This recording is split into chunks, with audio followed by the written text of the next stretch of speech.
Quantas vezes você já prometeu algo de coração mesmo? Não era mentira, era verdade. Mas você acabou não cumprindo. Quantas vezes você disse, eu vou mudar, eu vou acertar dessa vez. E mesmo assim, você se viu repetindo o erro novamente. Me escute, isso, querido, não te faz fraco. Sabe por quê? Você é humano. E a história que eu quero contar hoje fala sobre esse momento em que a gente percebe, poxa, eu fiz o que eu jurei que nunca mais eu faria. E o peso disso começa a nos acompanhar em silêncio. Hoje eu quero falar sobre a culpa.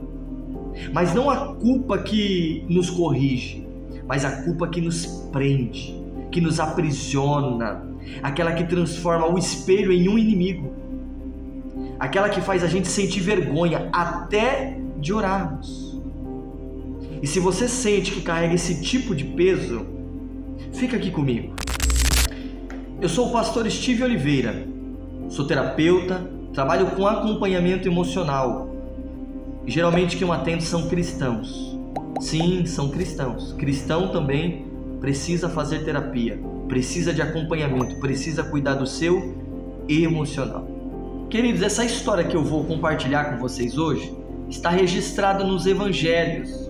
No evangelho de Jesus Cristo, segundo escreveu Mateus, Marcos, Lucas e João. A história acontece da seguinte maneira. Pedro, há pouco tempo atrás, havia jurado lealdade a Jesus, dizendo: Jesus, se todos o trair, eu jamais irei traí-lo, mas eu serei leal a ti, eu estou disposto a morrer por ti, a dar minha vida por ti. Mas é verdade que isso não acontece. Pedro se vê não vivendo aquilo que ele há pouco tempo atrás tinha dito a Jesus. Ele não está realmente disposto a entregar a sua vida a Jesus. E Jesus é levado para ser julgado de uma forma injusta.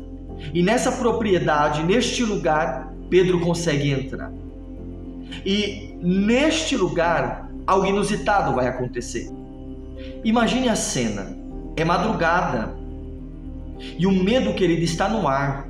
Alguém acende uma fogueira e um homem, que há pouco tempo havia jurado lealdade eterna a Jesus, se vê acuado diante de perguntas simples. A primeira pergunta é: você não é um dos amigos dele? O coração, querido, de Pedro dispara, a mente congela, e antes que ele perceba, ele responde: não, de forma nenhuma, eu nem o conheço. E o som do galo corta o ar como um lembrete cruel. E naquele instante o homem sente o peso do próprio colapso. Essa é a hora em que a culpa nasce. Não é no erro em si, mas é no momento em que ele entende o que fez. Perceba, a culpa, querida, é lucidez, voltando com força demais. É a alma acordando no meio do pesadelo e dizendo: eu estraguei tudo. Quem nunca viveu isso? Quem nunca olhou para trás e pensou: como é que eu fui capaz de fazer tal coisa? A culpa, ela é uma prisão sem grades.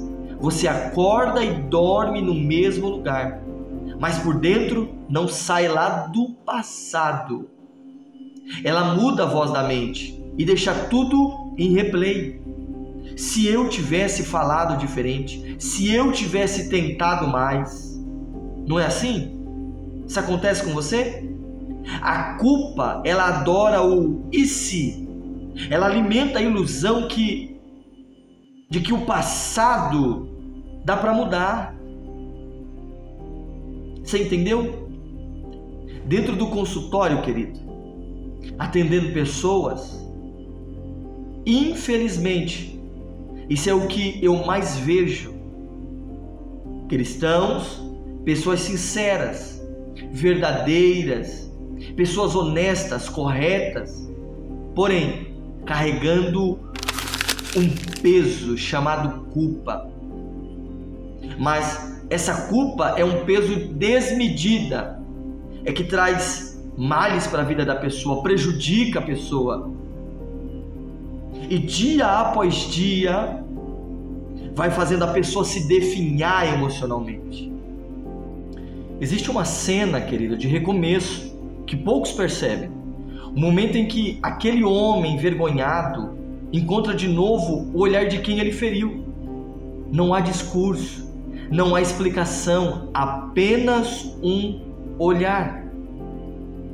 E esse olhar não diz como você pôde. Ele diz: eu ainda te quero aqui. O perdão, querido, verdadeiro, não apaga o erro, mas ele nos reposiciona, transforma a culpa em consciência. Talvez o amor mais difícil de aceitar seja esse, o amor que sabe o que você fez e ainda assim escolhe ficar. E às vezes, o maior milagre não é o perdão que recebemos dos outros, é o que finalmente oferecemos a nós mesmos. A culpa, meu irmão, ela cria um diálogo interno cruel. Eu não mereço mais. Deus deve estar cansado de mim. Eu sempre estrago tudo.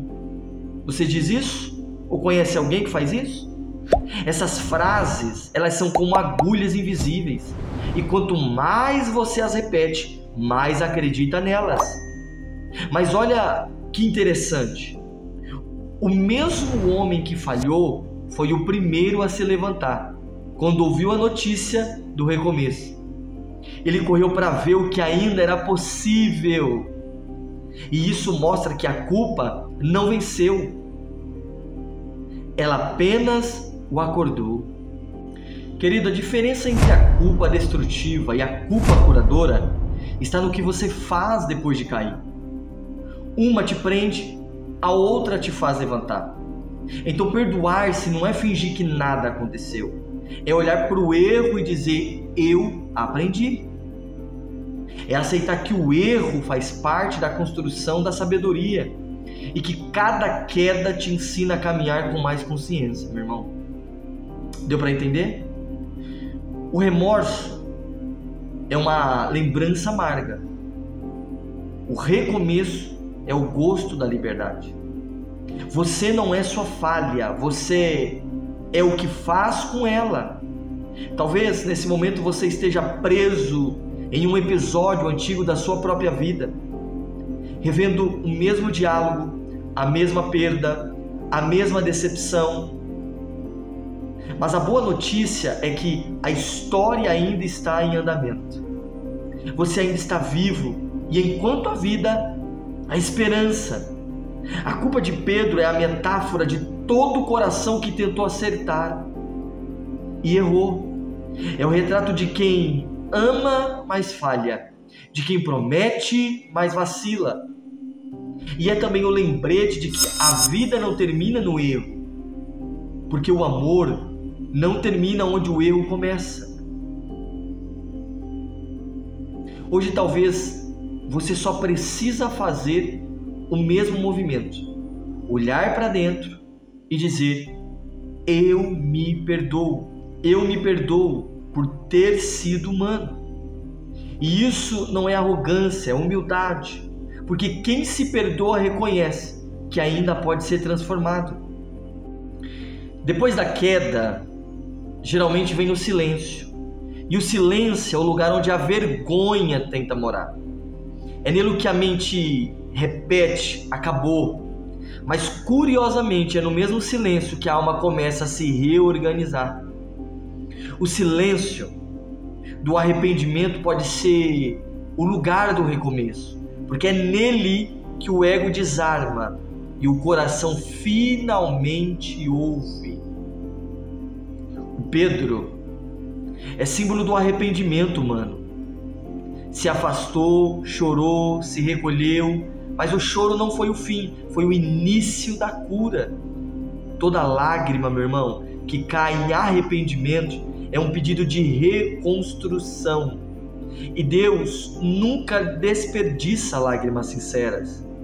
Um dia, o mesmo homem que havia fugido escuta uma nova chance, não uma cobrança, mas um convite. Esse convite não vem para apagar o passado, mas para mostrar que o erro não é maior que o propósito.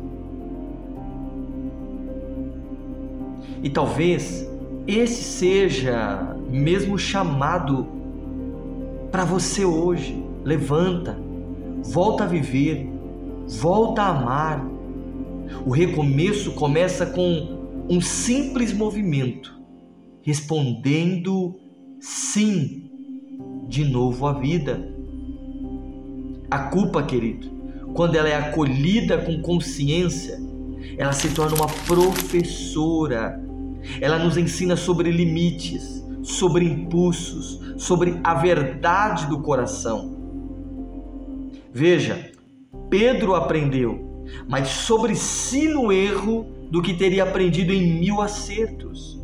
E é isso que torna o arrependimento algo bom. Ele nos devolve a humildade. A culpa, ela te mostra o que te moveu.